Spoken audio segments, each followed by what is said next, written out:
नमस्कार, मी पंजाब डक. आज आहे 30 जानेवारी 2026. तर आता परत एकदा मी म्हटलं होतं ना, आता पुन्हा एकदा राज्यात वातावरण खराब होणार आहे. तर मग हे कधी होणार आहे? तर त्या अगोदर माझा शेतकऱ्याला विनंती आहे, की तुमचं ज्यांच्याकडं तूर असेल, कोणाचा हरभरा काढायला आलेला असेल, तर मका काढायला आले असेल, तर त्या सर्व शेतकऱ्याला सांगू इच्छितो, की हा अंदाज लक्षात घ्यायचा. तर राज्यामध्ये आज आहे 30 जानेवारी 2026 आणि येणाऱ्या 3 तारखेला म्हणजे 3 फेब्रुवारीला, म्हणजे फेब्रुवारीच्या पहिल्या आठवड्यात 3 फेब्रुवारी, 4 फेब्रुवारी आणि 5 फेब्रुवारी दरम्यान राज्यात परत एकदा वातावरण खराब होणार आहे. म्हणून हे अंदाज लक्षात घ्यायचा. मग ते नेमकं कुठं होणार आहे? तर तुम्हाला सांगू इच्छितो, राज्यात ते वातावरण पूर्व विदर्भ, पश्चिम विदर्भ, उत्तर महाराष्ट्रामध्ये ह्या 3 विभागामध्ये राज्यात वातावरण खराब होणार आहे. आणि 3 विभागामध्ये सगळीकडे पाऊस पडणार नाही, पण तुरळक भागात काही ठिकाणी पाऊस पडणार आहे. आणि मराठवाड्यात देखील काही भागात देखील तुरळक भागात येणार आहे. सर्वदूर मराठवाड्यात काही येणार नाही. त्याच्यामुळे हे अंदाज सर्व शेतकऱ्यांनी लक्षात घ्यायचा. पश्चिम महाराष्ट्रात फक्त ढगाळ राहील, म्हणून हे देखील पश्चिम महाराष्ट्रातल्या शेतकऱ्यांनी अंदाज लक्षात घ्यायचा. त्याच्यानंतर निपाणी, कर्नाटक, तामिळनाडू त्या तंबाखू शेतकऱ्यांना तुम्हाला सांगू इच्छितो, की तुम्ही तुमचा तंबाखू काढणं चालू ठेवा, कारण की तुमच्याकडे काही हे पाऊस येणार नाही. हे फक्त पाऊस विदर्भातच येणार आहे. मग तुम्हाला एक सांगू इच्छितो, हे नेमका पाऊस कोणत्या कोणत्या जिल्ह्यामध्ये, जिल्ह्यातल्या काही भागामध्ये येऊ शकतो. तर तुम्हाला सांगतो, सुरुवातीला आपण बुलढाणा जिल्हा घेऊ. बुलढाणा जिल्ह्यामध्ये मेकर तालुका, त्याच्यानंतर नांदुरा, जळगाव, खामगाव, जळगाव जामोद, त्याच्यानंतर इकडं अकोला ह्या परिसरामध्ये तुरळक ठिकाणी 3, 4, 5च्या दरम्यान काही भागातच पाऊस येणार नाही, सगळीकडे पडणार नाही. म्हणून हा अंदाज बुलढाणा जिल्ह्यातल्या सर्व शेतकऱ्यांनी लक्षात घ्यायचा. रिसोडकडे देखील जाईल, वाशिमकडे देखील जाईल, शिरपूर जैनकडे देखील असणार आहे. त्याच्यानंतर ते पाऊस अमरावतीकडे, अकोल्याकडे तुरळक भागात पडणार आहे. त्याच्यानंतर वर्ध्याकडे तुरळक भागात राहील, वर्ध्याकडे तुरळक भागात राहील, नागपूरकडे तुरळक भागात राहील, चंद्रपूरकडे निस्तात थेंब येतील, यवतमाळ भागामध्ये तुरळक भागामध्ये जिल्ह्यामध्ये कुठेतरी थेंब येतील. म्हणून हे यवतमाळ जिल्ह्यातल्या शेतकऱ्यांनी अंदाज लक्षात घ्यायचा. हिंगोली जिल्ह्यात काही सगळीकडे पडणार नाही, काही भागातच तुरळक अंशातच थेंब पडतील. म्हणून हे लक्षात घ्यायचं. त्याच्यामुळे हिंगोली जिल्ह्यातल्याने काही चिंता करायची गरज नाही. नांदेड जिल्ह्यामध्ये फक्त ढगाळ वातावरण राहील, म्हणून नांदेड जिल्ह्यातल्या शेतकऱ्यांनी हा अंदाज लक्षात घ्यायचा.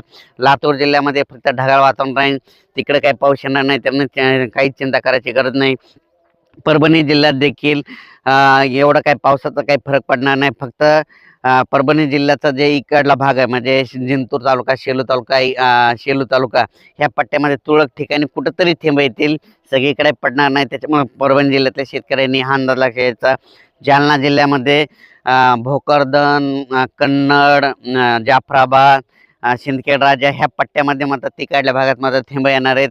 तिकडल्या शेतकऱ्यांनी म्हणजे तिकडल्या जालना जिल्ह्यातल्या त्या भागामध्ये पाऊस पडणार आहे, म्हणून हा अंदाज जालना जिल्ह्यातल्या शेतकऱ्यांनी लक्षात द्यायचा.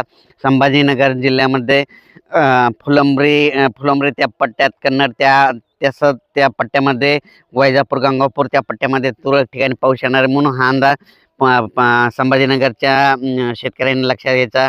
त्याच्यानंतर जळगाव जिल्ह्यामध्ये मात्र जळगाव जिल्हा, येरवंडोर, पारोळा बऱ्याच भागामध्ये पाऊस पडणार आहे. म्हणून जळगाव, नंदुरबार जिल्हा, धुळे जिल्हा, ह्या मालेगाव तालुका ह्या शेतकऱ्यांनी हा अंदाज लक्षात घ्यायचा. कारण की नाशिक, मालेगाव, धुळे, यावल त्या परिसरामध्ये पाऊस येणार आहे, तुरळक भागात पडणार आहे, सर्वदूर नाही पडणार. फक्त एक काहीच ठिकाणी समजा एखाद्या भागात पाऊस पडला तर दुसऱ्या गावाला नुसतं वार येईल. म्हणून हे अंदाज त्या शेतकऱ्यांनी लक्षात घ्यायचा. आपण आपला तूर असेल तर तूर झाकून ठेवण्याची तयारी ठेवायची. त्याच्यानंतर मका असेल तर मग उघड्यावर टाकलेली असेल तर ते झाकून ठेवायची. वीटभट्टी उत्पादकांना ह्या 3, 4 आणि 5 दिवस, या 2-3 दिवसाचं वातावरण आहे, म्हणून हे लक्षात घ्यायचं. त्याच्यानंतर आपण पश्चिम महाराष्ट्राकडे वळू, म्हणजे सोलापूर जिल्ह्याकडे निसर्ग ढगाळ वातावरण राहील, सांगली जिल्ह्याकडे ढगाळ वातावरण राहील, कोल्हापूरकडे देखील ढगाळ वातावरण राहील. त्याच्यानंतर सातारा, सांगली, सोलापूर, कोल्हापूर, पुणे देखील ढगाळ वातावरण आहे, म्हणजे 3 दिवस राहील. म्हणून तिकडे पाऊस काही येणार नाही, त्याच्यामुळे काही चिंता करायची गरज नाही. अहिल्यानगरकडं फक्त नेवासा, राहुरी ह्या पट्ट्यामध्ये, शिर्डी, राहता ह्या पट्ट्यामध्ये थोडं आभाळ येईल तुरळक ठिकाणी कुठेतरी थेंब येतील म्हणून त्या भागातील शेतकऱ्यांनी देखील अंदाज लक्षात घ्यायचा. श्रीरामपूर भागातल्या शेतकऱ्यांनी देखील तुरळक ठिकाणी थेंबच येतील, सगळीकडे काही पाऊस पडणार नाही, त्याच्यामुळं हे देखील त्या शेतकऱ्यांनी लक्षात घ्यायचं. त्याच्यानंतर म्हणजे सांगायचं झालं तर हे पाऊस फक्त मध्य प्रदेशकडे पडत असल्यामुळं, मध्य प्रदेश म्हणजे बुरामपूर त्या पट्ट्यामध्ये, त्या पट्ट्यात गारपीट होत असल्यामुळं काय होणार आहे, त्याचा असर आपल्या महाराष्ट्रावर होणार आहे. त्याच्यामुळं मध्य प्रदेशचे जे सीमालगतचे जिल्हे आहेत, मग त्याच्यामध्ये जळगाव जिल्हा झाला, नंदुरबार जिल्हा झाला, धुळे जिल्हा झाला, बुलढाणा जिल्हा, घाटाच्या खाली नांदोरा, घाटाच्या खाली, त्याच्यानंतर इकडं परतवाडा, अचलपूर, दर्यापूर ह्या पट्ट्यामध्ये काय होणार, त्या पावसाचा थोडाफार असर होणार आहे, तुरळक भागात पडणार आहे, सर्वदूर काही पडणार नाही. आणि ह्या पावसामध्ये मध्य प्रदेश बुरहानपूर तिकडल्या पट्ट्यामध्ये गारपीट होईल, म्हणून त्याचा असर थोडाफार तरी आपल्या महाराष्ट्रात काही ठिकाणी 2-3 ठिकाणी मात्र गारपीट ह्या 3-4च्या दरम्यान होईल. पण ती कुठं होणार आहे तुम्हाला सांगतो, ती देखील विदर्भातल्या म्हणजे जिथं जिथं डोंगराळ भाग आहे त्या भागातच होईल. जिथं नदीच्या कडीचा जिथं भाग असतो तर त्या पट्ट्यामध्येच होईल, सगळीकडे होणार नाही. त्याच्यामुळे एवढी काही चिंता करायची गरज नाही.